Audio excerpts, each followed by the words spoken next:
Paz do Senhor para a amada igreja. Abram vossas Bíblias. Segunda carta que Paulo escreveu aos Coríntios. Capítulo 4. Amém? 2 Coríntios, capítulo 4. Nós vamos ler versículos 7 ao 9 e depois versículos 16 e 17.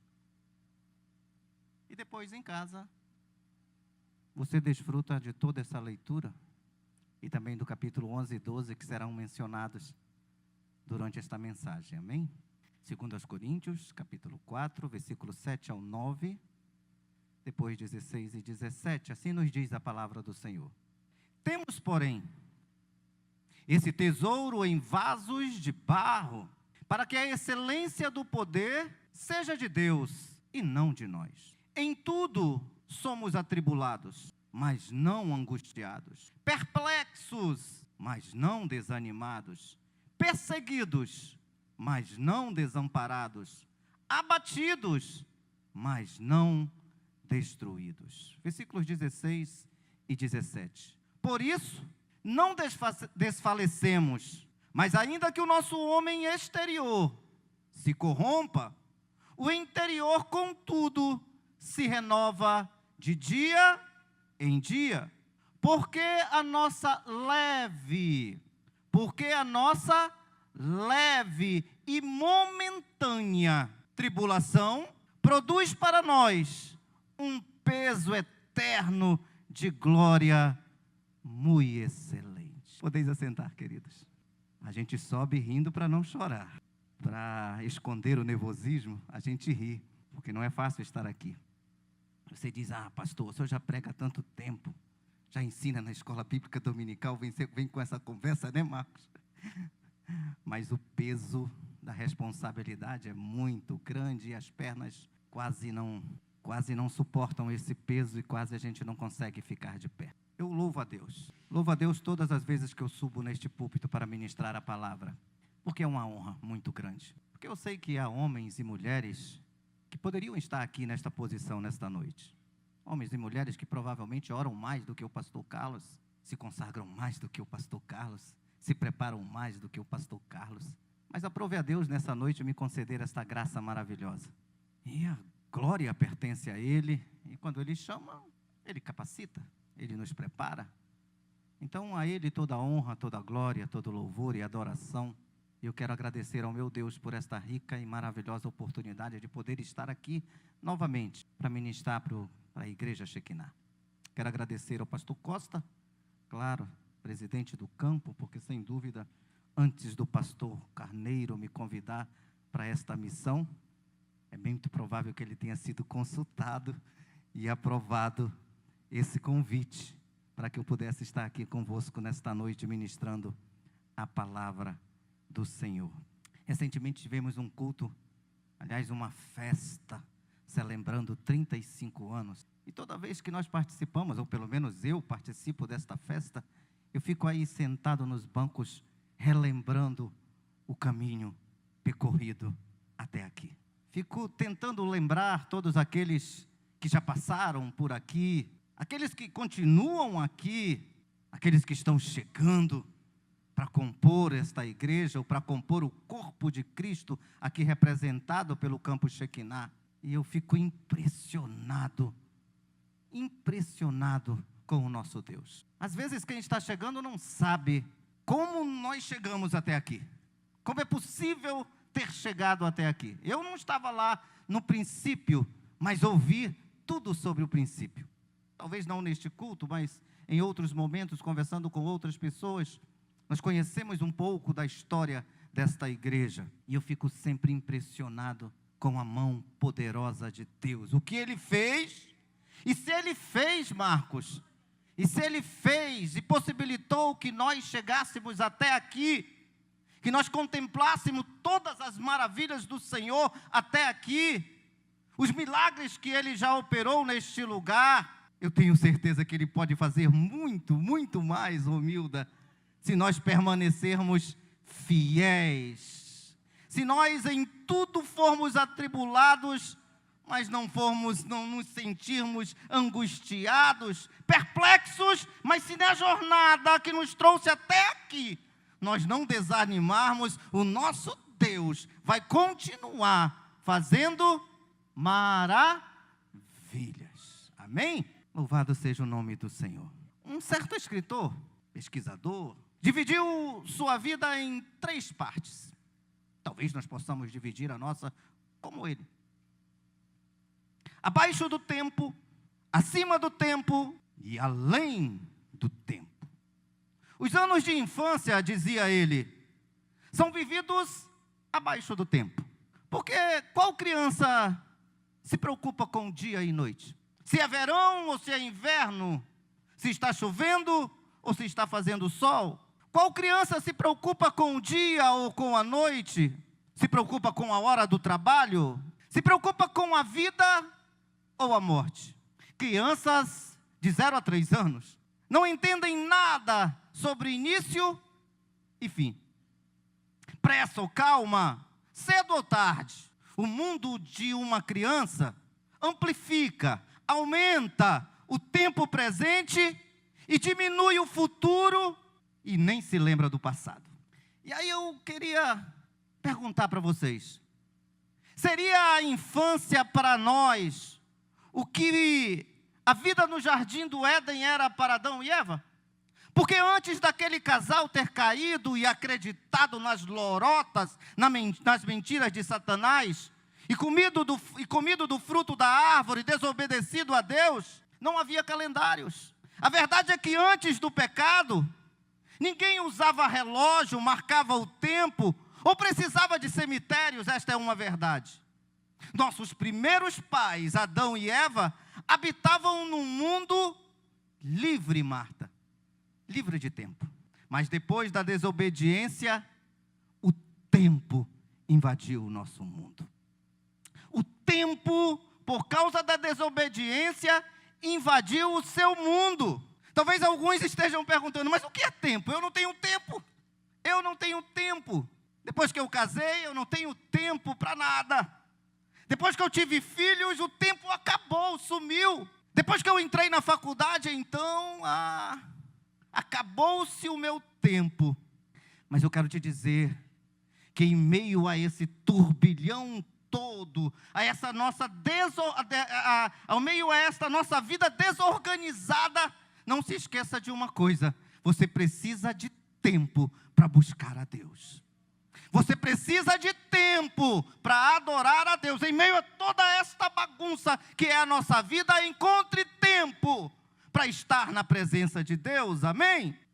A vida de uns podem ser contadas em décadas e de outros apenas em alguns anos, conforme as nossas crianças. Mas todos nós temos um certo tempo, temos alguns números de momentos, eu diria, todos, exceto Deus. Ao lermos algumas afirmações que Cristo faz de si mesmo, temos esta certeza: o tempo não existe para Deus, para o nosso Deus. O tempo para Cristo perde a sua força. Ele afirma: eu sou o pão da vida. O mesmo Cristo vai afirmar: eu sou a luz do mundo. Ele não diz eu era, e ele não diz eu seria ou eu serei. Ele diz eu sou, porque o tempo para ele não faz diferença. Ele sempre é. Amém? Mas Cristo continua provando para nós que o tempo para ele não tem importância quando ele diz: eu sou o bom pastor. Mas eu gostaria de mencionar para você nesta noite uma das afirmações de Cristo que está no topo, no início desta lista. Diante de uma multidão, ele diz: antes que Abraão existisse, eu sou. Amém? Antes que Abraão existisse, eu sou. E se até aquele momento a multidão não queria ainda matar a Cristo, após ele falar esta frase, queridos, Agora, eles querem. Sabe por quê? Porque Jesus apresentou-se como sendo Deus, o ser eterno. Ele se identificou conforme Isaías 57, versículo 15, o alto e o sublime, aquele que habita na eternidade. Amém? As Escrituras nos apresentam esse atributo de Deus eterno ou eternidade com letras grandes e brilhantes. O Salmo 193, versículo 2, nos diz que Deus, o teu Deus, o nosso Deus, é desde a eternidade. Jeremias, no capítulo 10, versículo 10 do seu livro, ele apresentando o seu Deus, ele diz: o meu Deus é um rei, mas não um rei qualquer.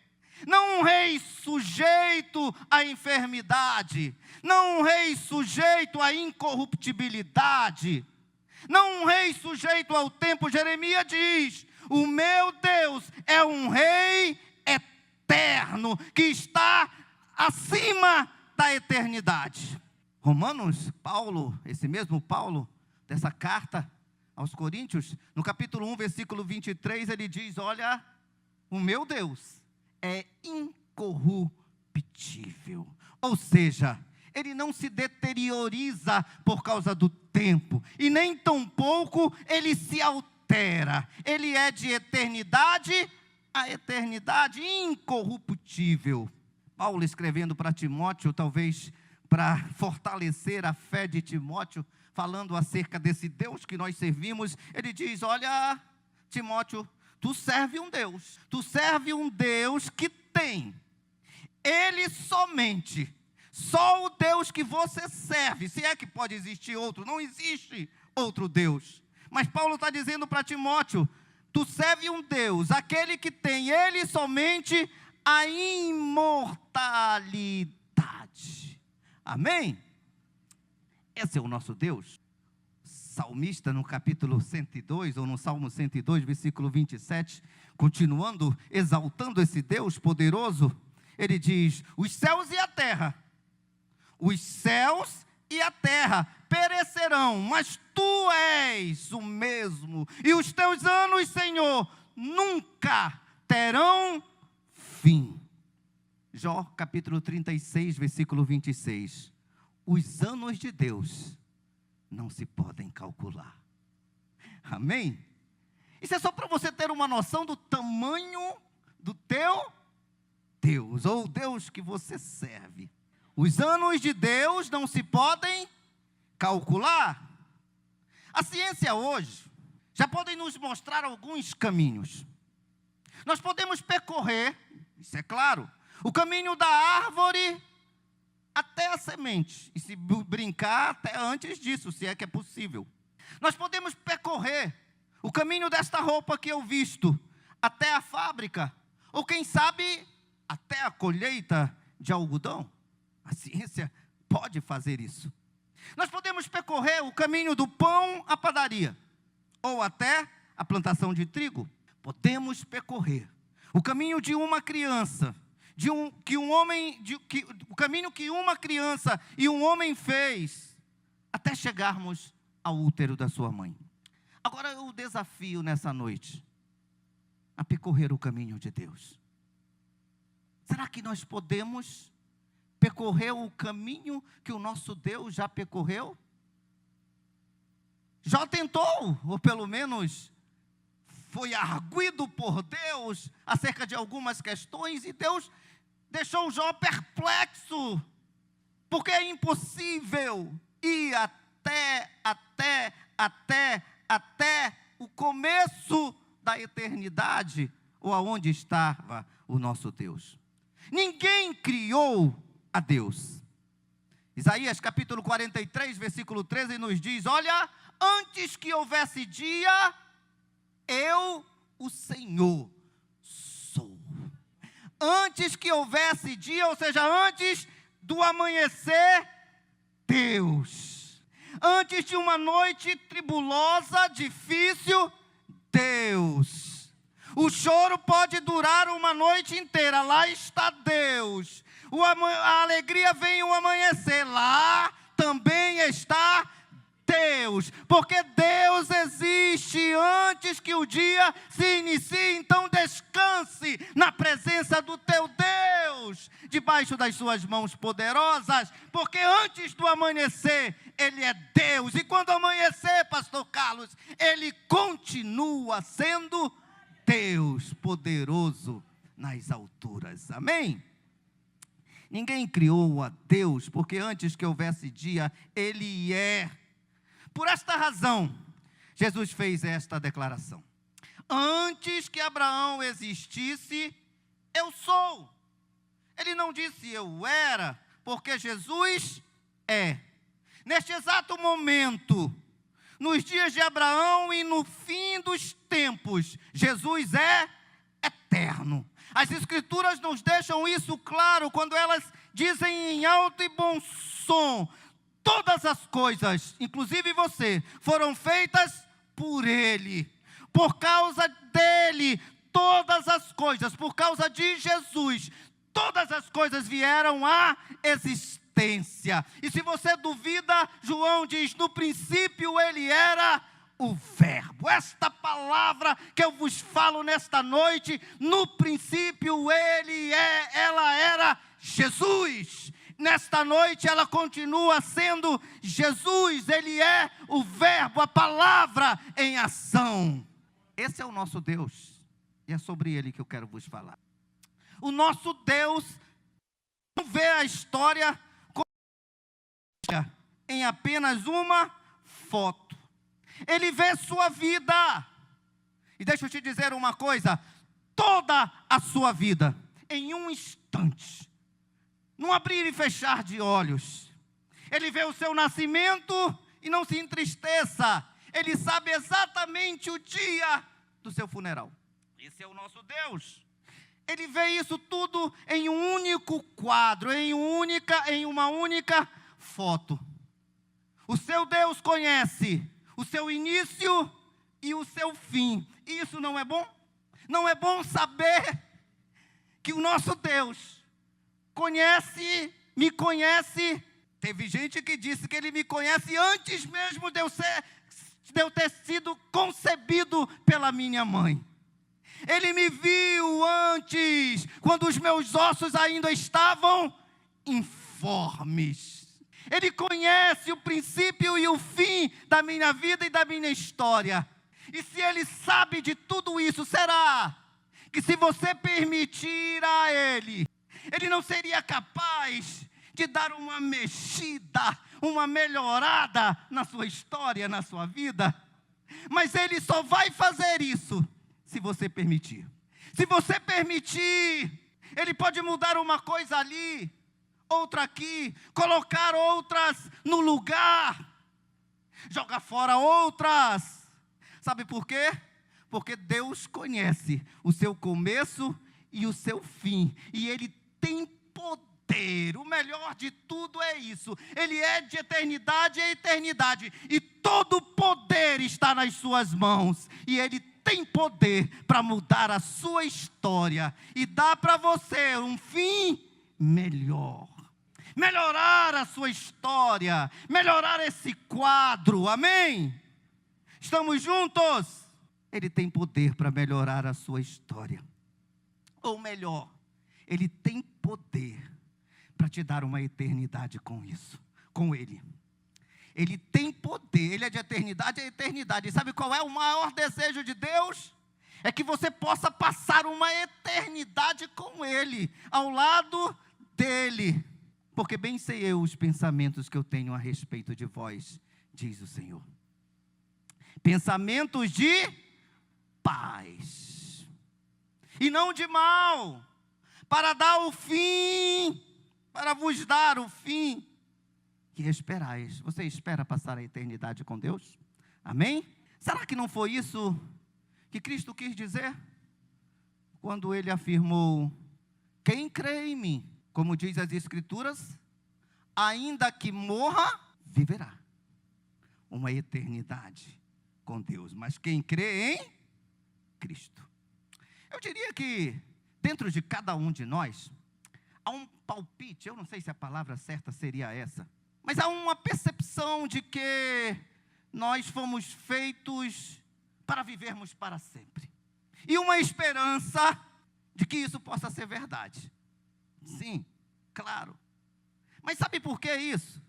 Porque o Deus que nos criou, o Deus eterno, o nosso Deus, diz Jeremias, Ele pôs o céu no nosso coração. Jeremias capítulo 3, versículo 11. Deus, o Deus que é de eternidade a eternidade, que quer que você passe essa eternidade com Ele, Ele pôs o céu.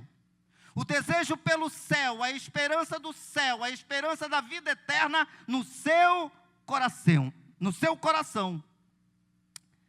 Você crê nisso? Uma eternidade espera por você. Sua vida celestial, uma eternidade nos céus, ou seja, sua vida celestial supera os limites da sua vida terrena. Pense nisso. Doença, cansaço, fraqueza, dor, trabalho, tribulação, morte. Tudo isso não é nada se comparado ao que Deus tem preparado para você na eternidade. E você precisa de uma frase para resumir a duração da sua vida terrena? A Bíblia tem. Bisa, a Bíblia tem uma resposta ou uma frase para resumir a duração da nossa vida terrena. Que tal a de Paulo? É só um momento.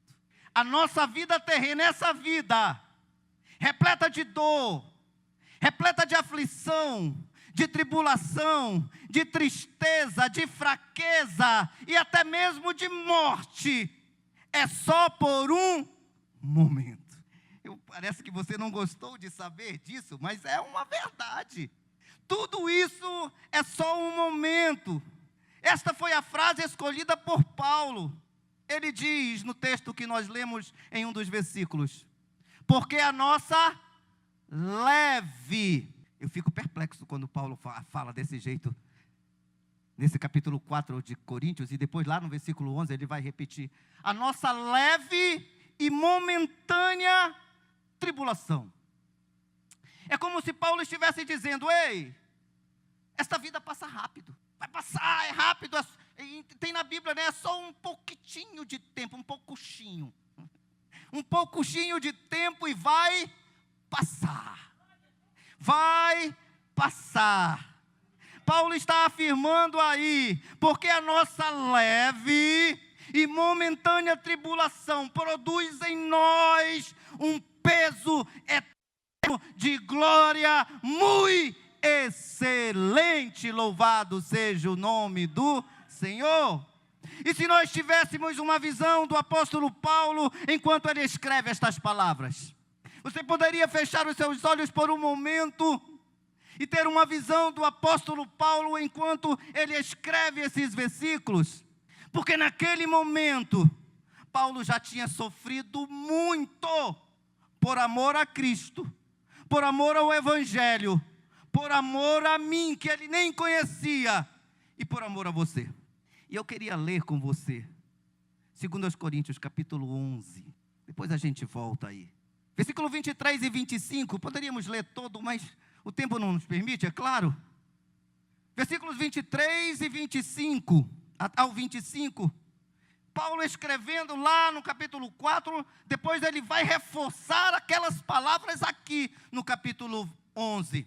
Ele diz assim: são ministros de Cristo, está falando dos outros pregadores da palavra. Eu ainda mais, se eles são, eu também sou. E ele diz: eu ainda sou mais do que eles. Em trabalhos, eles trabalharam, eu muito mais. Em açoites, mais do que eles. Em prisões, muito mais. Mas a nossa leve, pense nisso. Paulo está dizendo que tudo isso aqui é leve e passageiro, é momentâneo. Só Paulo, eu acho. em perigo de morte? Muitas vezes. Eu recebi dos judeus 5 quarentenas de açoites, menos um. Eu não sei porque que ele não diz logo, né? Quantos são? 3 vezes fui açoitado com varas. Uma vez fui apedrejado. 3 vezes sofri naufrágio. Uma noite e um dia passei no abismo. Mas esta leve e momentânea tribulação não se podem comparar. Não se podem comparar com o peso eterno de glória muito excelente. E depois de mencionar estas coisas, Paulo continua a referir a viagens, muitas viagens por rios ameaçadores, perigos de nação, exposição ao frio, ataques, fome, sede. Estas, nas palavras de Paulo, pense nisso, igreja. Estas, nas palavras de Paulo, são pequenas e leves e momentâneas aflições para serem enfrentadas só por um momento. Só por um momento. Eu acho que, conhecendo a vida ministerial de Paulo, nós sentiríamos vergonha de nossas desculpas e nossas reclamações. Conhecendo o ministério ou a vida de Paulo, eu sinto vergonha das minhas murmurações, das minhas desculpas. E aí, eu não sei você, porque se nós tivéssemos a mesma atitude de Paulo em relação, aliás, é uma pergunta, e se nós tivéssemos, e se você tivesse as mesmas, ou pensasse, ou a mesma atitude de Paulo em relação à nossa vida? E se nós enxergássemos os nossos momentos difíceis como gota d'água em meio ao oceano celestial que nos espera, se nós entendêssemos como Paulo, que em todas as situações de nossas vidas, todas as situações de nossas vidas, são oportunidades para nós glorificarmos e refletirmos a glória de Deus. Porque será que não foi isso que Paulo disse quando ele, conversando ou ensinando, ele disse: ei, espera aí, não se preocupem comigo não, ninguém me inquiete, pois eu trago comigo as marcas de Cristo. Será que você entende isso? Se nós parássemos de reclamar e começássemos a entender que a enfermidade que às vezes nos assola, nos entristece, nos faz murmurar, é uma oportunidade de refletir a glória de Cristo, de trazer conosco as marcas de Cristo.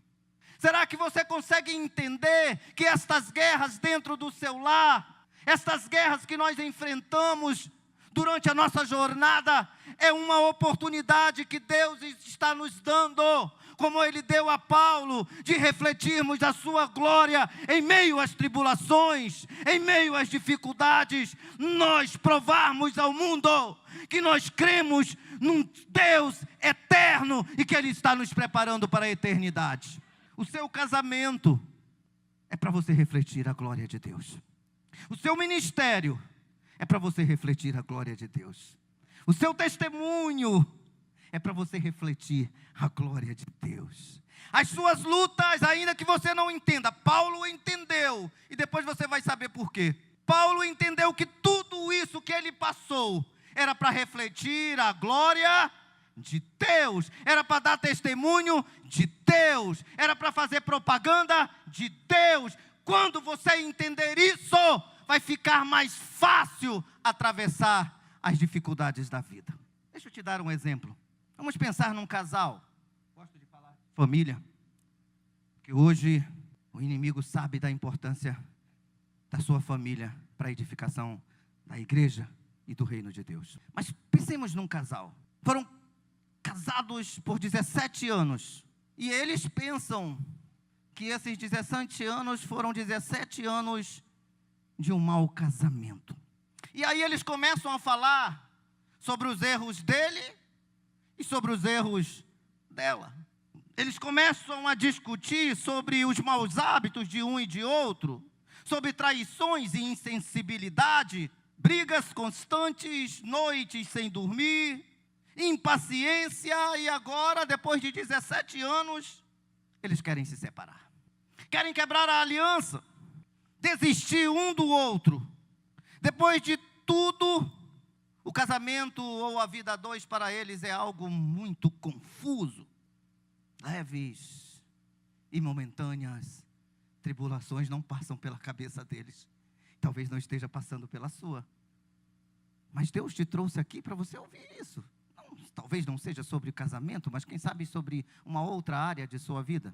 São leves, tudo isso são leves, Marcos, e momentâneas tribulações. Não se podem comparar com a vida eterna que Deus tem para nós. E aí esse casal querem viver algo novo, experimentar algo novo, querem liberdade. Além disso, talvez eles me perguntassem, né? Pastor Carlos, quem pode assegurar que o casamento, que a nossa vida a dois vai melhorar? Como podemos saber que não vamos enfrentar mais 2 décadas de momentos difíceis? Eu posso te afirmar uma coisa: o marido não sabe, a esposa também não sabe, eu não sei. Quem sabe? Quem escreve a história? Quem conhece o princípio e o fim? Quem pode mexer ali no meio, depois dos 17? Quem pode mexer nessa história? E aí talvez, nesse momento angustiante de grande tribulação e aflição, eles pensem: é tudo sobre mim, a minha vida. A minha vida. E o conselho da sociedade egocêntrica e de alguns, o conselho para eles é: a vida é curta. E é mesmo, nós já vimos isso. A vida é curta, sai fora, desista. Desista da sua esposa, da sua família, da sua vida, da sua casa, dos seus filhos. Mas e a sabedoria de Deus que conhece o começo e o fim? O que será que ela nos diz?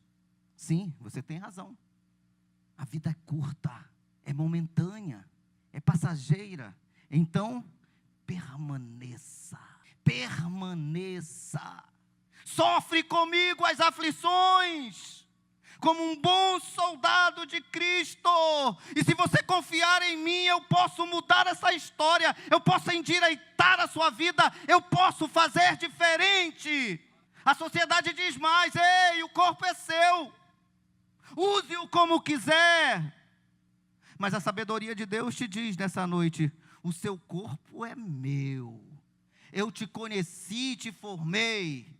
Ainda informe eu já te conhecia. Então, se a sua vida é minha, se o seu corpo é meu, respeite-o, use-o para a glória do meu nome, você terá uma eternidade comigo.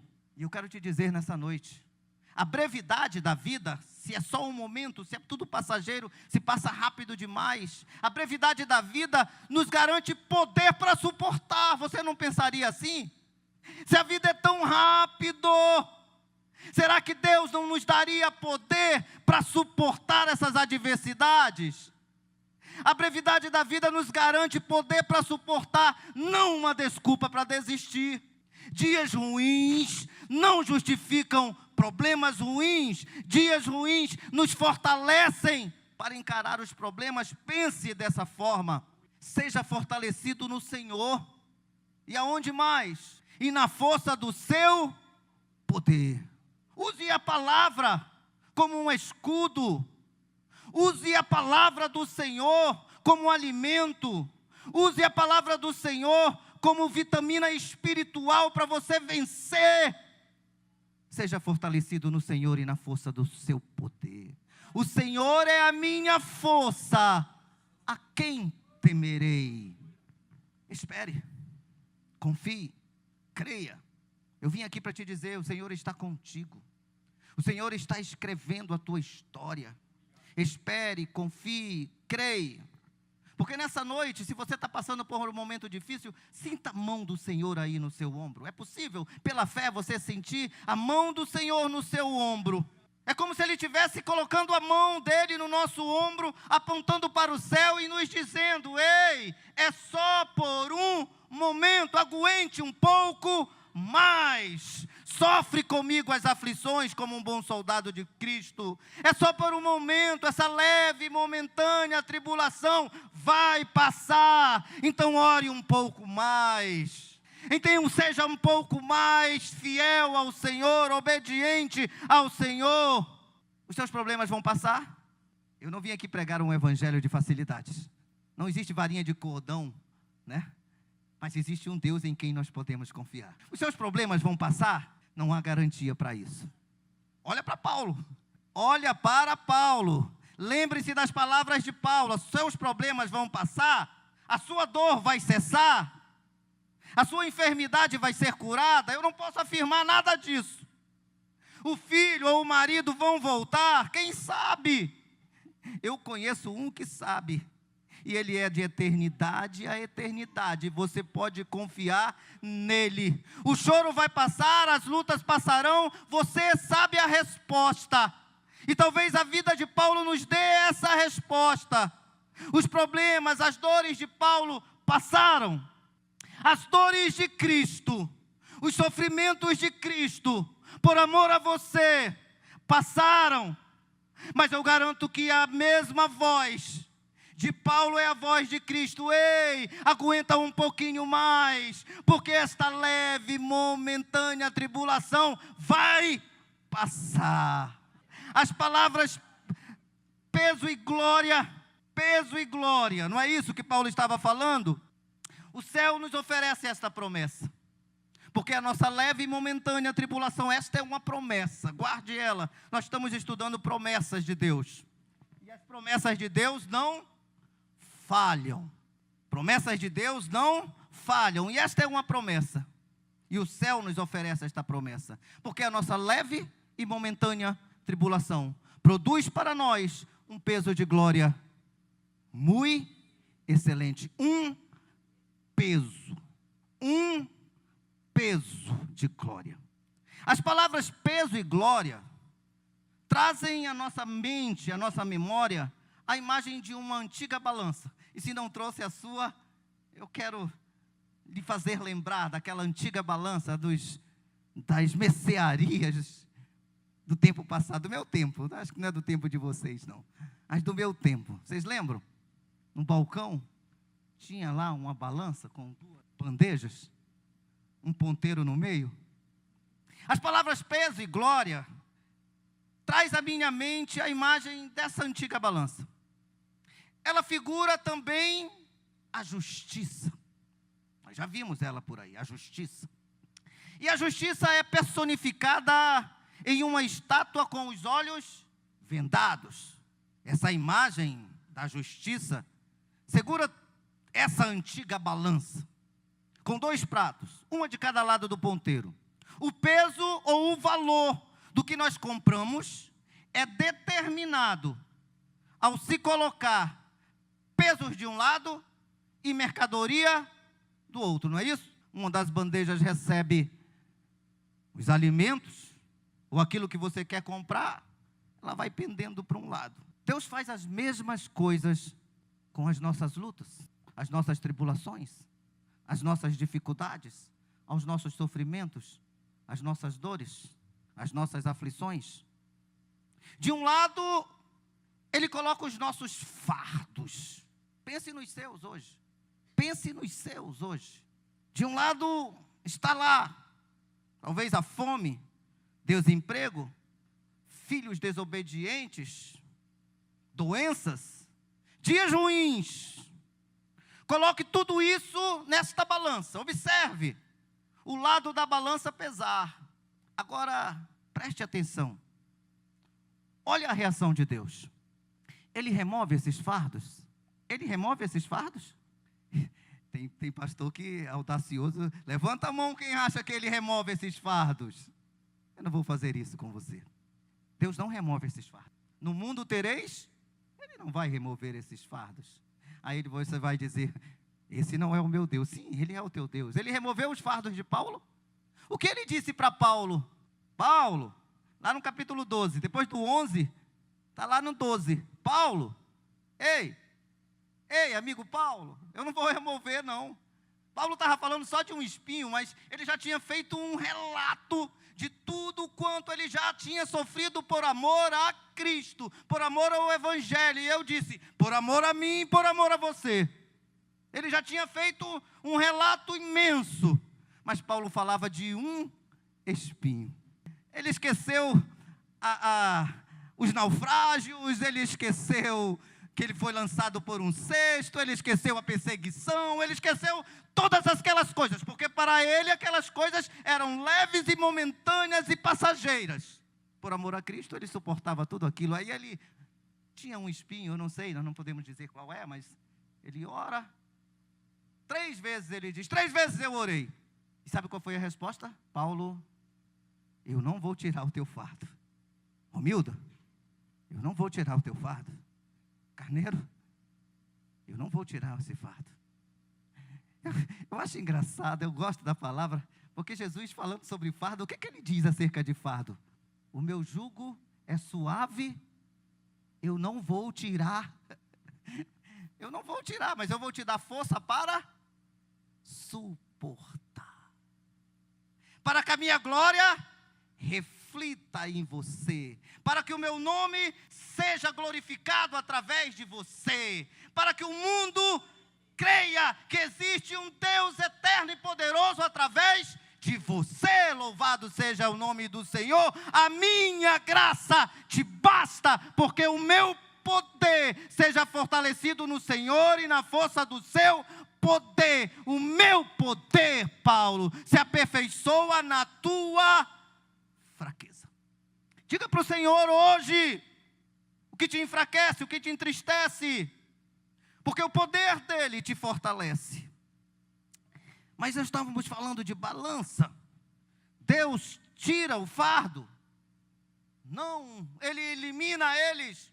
Tem evangelho que diz por aí que sim. O da Assembleia de Deus Shekinah, não, porque aqui no mundo tereis aflições. Aqui esse céu, essa vida eterna é conquistada à força. Mas ele não elimina. Em vez disso, ele pega tudo isso e equilibra. Eu queria fazer menção, estou terminando. Queria fazer menção de Moisés. Moisés, quando saiu do Egito com aquela multidão de pessoas, dizem por aí 630 mil homens, sem contar mulheres e crianças. Imagina o tamanho desse povo. Imagina. Moisés comandou esse povo. Só que esse povo era muito rebelde, de coração duro. Te faz lembrar alguém? Esse povo era muito rebelde, de coração duro, insensível, incrédulo até, de pequena fé. De tudo eles reclamavam, de tudo eles se queixavam. Era difícil conduzir aquele povo pelo deserto. Deus fez maravilhas antes deles irem para o deserto, para provar para eles que ele podia fazer muito mais. Mas Moisés já não suportava, e a leitura do texto parece que nem Deus. Porque Deus, quando chama Moisés, ele diz: Moisés, esse teu povo, eu não aguento mais. Eu não vou contigo, porque eu já não suporto mais esse povo. Imagine o peso que Moisés já carregava.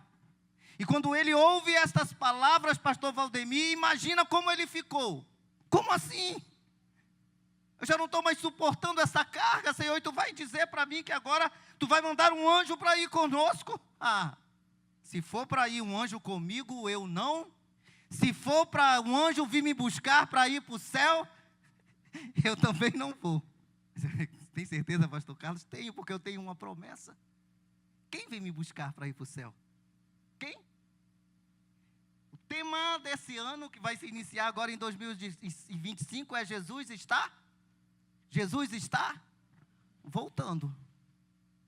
para arrebatar a sua igreja. Mas se eu não chegar ao arrebatamento, eu tenho uma promessa. Moisés parece que conhecia uma promessa semelhante a esta.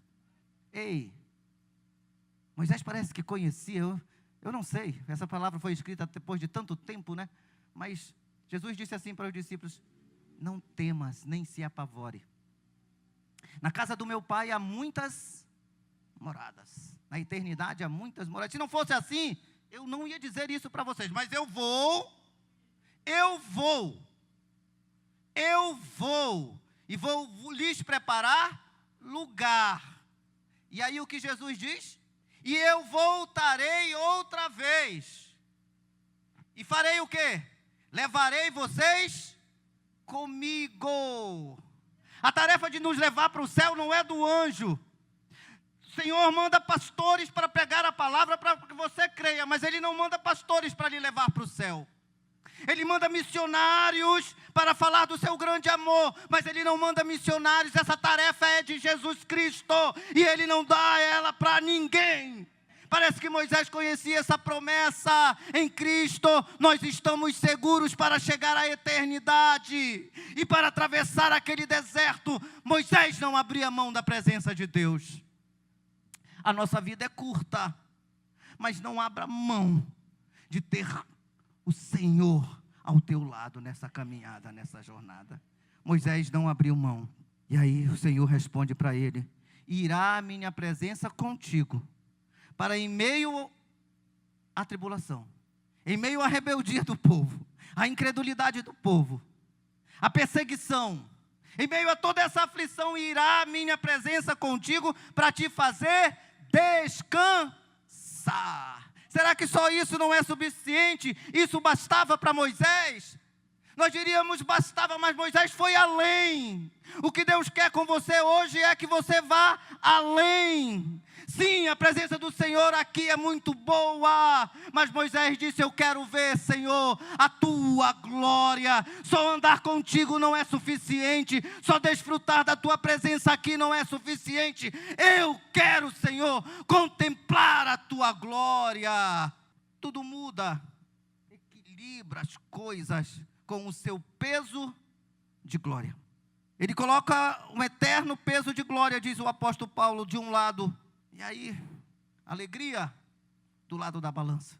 As aflições, as lutas, as tribulações, as dores, está tudo do outro lado.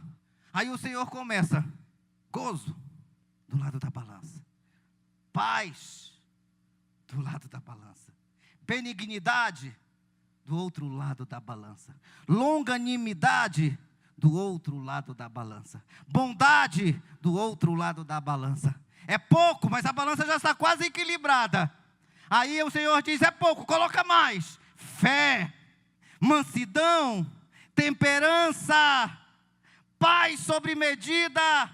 E aí Ele coloca uma eternidade com Ele. Observe o que acontece quando Ele coloca a eternidade na balança. Tudo muda. O prato com os fardos sobe, e o que é pesado se torna leve, quando comparado à eternidade com Deus. Se a vida é só um sopro, queridos, é só um momento, será que nós não podemos suportar, Tiago, os desafios da vida? Podemos ficar doentes só por um momento? Podemos ficar tristes só por um momento?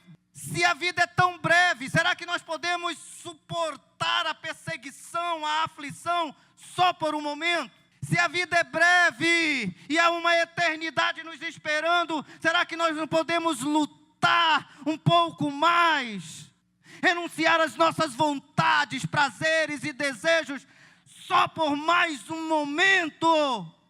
Será que você pode ficar cansado só por um momento, mas não desistir?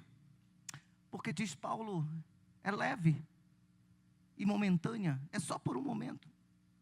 Ainda que tudo isso pareça difícil demais, quero voltar à garantia do Senhor Jesus Cristo. Antes que Abraão existisse, eu sou. Eu sou a porta. E eu te convido a entrar por esta porta hoje, para viver a eternidade com Cristo. Eu, diz Cristo, sou o bom pastor, E eu dei a vida pelas minhas ovelhas, para que elas pudessem passar a eternidade comigo. Eu sou a água da vida. E esta água eu derramo sobre a sua vida ainda nesta noite, para trazer refrigério para a sua alma, não só hoje, mas até a eternidade, quando você vai beber da água da vida, da água que desce do trono da graça de Deus. Eu sou a luz do mundo, eu sou a lâmpada para iluminar os teus caminhos, ainda que a vida seja breve. Nada é sobre nós. Quando que nós vamos entender isso? Paulo o entendeu. Mas Paulo entendeu, quando você lê o capítulo 11 de 2 Coríntios, Paulo entendeu porque Paulo teve uma visão dos céus. Paulo vai relatar que ele teve uma visão da eternidade. E será que nós não temos? Será que você ainda não tem uma visão da eternidade? Talvez seja por isso que você ainda não entendeu o porquê de todas as coisas. Quando nós tivermos uma visão clara dos céus, e nessa noite, eu quero que você faça um esforço, use esta fé que foi colocada nesta balança que Deus te deu, para você ter uma imagem daquilo que é celestial, daquilo que é eterno, daquilo que é para sempre. Porque quando nós entendermos isso, nós vamos agir como Paulo. E aí, como Paulo, nós vamos poder bradar em alto e bom som. Nós temos esse tesouro. Que tesouro? A salvação. A vida eterna. Em vasos de barro, sim, porque a excelência do poder é de Deus e não de nós. Mas quando nós temos esta visão, Paulo vai dizer, somos atribulados, sim. Mas a visão do céu não nos deixa angustiados. Nós ficamos perplexos com muitas situações nas nossas vidas. Mas quando nós temos uma visão dos céus, nada nos desanima, nada nos detém, nada nos para. Sim, nós podemos ser perseguidos, mas quando nós temos uma visão do que é eterno, do nosso Deus eterno, que escreve a nossa história, nós temos a certeza que mesmo perseguidos, nós não somos desamparados. Às vezes ficamos abatidos, isso é da vida humana, mas quando nós temos uma visão dos céus, nós não somos destruídos, porque nós temos a certeza que essa leve e momentânea tribulação está produzindo em nós um peso de glória, a glória de Deus que se manifesta nas nossas vidas. Muito excelente. Entenda, igreja, que nada é sobre mim, sobre o pastor Carlos, é tudo sobre ele, para ele e por ele, e a ele seja a glória, porque ele é de eternidade a eternidade. Que Deus vos abençoe em Cristo Jesus, amém? Vamos nos colocar de pé? O conjunto já está vindo para cá para louvar, e claro, que enquanto o conjunto se prepara para louvar, a gente quer fazer um convite para você, porque alguns de nós temos esta visão, ainda não tomou uma decisão de caminhar com Cristo até a eternidade. Nós costumamos dizer, você que ainda não aceitou a Cristo, você gostaria de tomar uma decisão? Alguém nessa noite que quer ter a certeza de que vai passar a eternidade com Deus, com o Senhor Jesus Cristo na glória, e quer decidir caminhar com Cristo, convidar a Cristo para caminhar ao seu lado, permitir que Cristo mude, reescreva esta história aí, que talvez você esteja escrevendo com as suas próprias forças, mas Ele quer escrever a sua história, mudar essa história, endireitar essa história,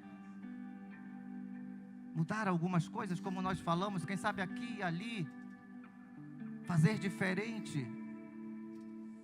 Há alguém nessa noite? Nós ouvimos que algumas pessoas estão nos visitando, e talvez não, o Espírito Santo de Deus te trouxe aqui, assim nós cremos, Porque o Senhor quer reescrever a sua história. Porque o Senhor quer te levar até o céu de glória. E não importa o que você está passando, Ele pode mudar tudo isso. Pode trazer paz sob medida. Pode te fazer viver uma nova vida, te dar um novo coração. Se não há, que Deus vos dê uma nova oportunidade. Vamos louvar ao Senhor.